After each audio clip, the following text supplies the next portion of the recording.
കാട്ടാന ആക്രമണങ്ങളിൽ 3 പേർ കൊല്ലപ്പെട്ടതിൽ പ്രതിഷേധിച്ച് അതിരപ്പള്ളിയിൽ ആഹ്വാനം ചെയ്ത ജനകീയ ഹർത്താൽ പൂർണ്ണമാണ്.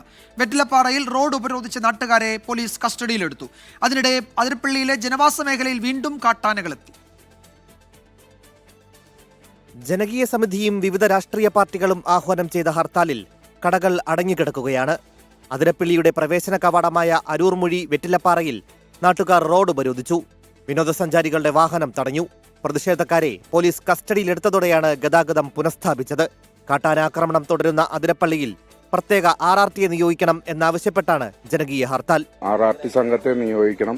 അതുകൂടാണ്ട് തന്നെ ഇപ്പൊ ഫെൻസിംഗ് ഇടുന്നുണ്ട്. അത് എത്രയും വേണം. ഫെൻസിംഗ് ഇട്ടാൽ മാത്രം പോരാ.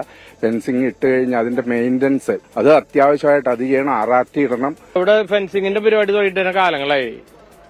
അത് വരാൻ പോയിട്ട് ഇതുവരെ വരുന്നില്ല. വരും എന്ന് പറയുന്നത് അല്ലാണ്ട് ഇപ്പൊ പണി തുടങ്ങിയിട്ടുണ്ട്. എന്താവെന്ന് അറിയാൻ പറ്റില്ല. അത് വന്നു കഴിഞ്ഞാലും ഇതിന്റെ മെയിൻറ്റെയിൻ ചെയ്യാനും കണ്ടിന്യൂ ചെയ്യാൻ ആൾക്കാർ വേണ്ടേ? അതൊന്നുമില്ല.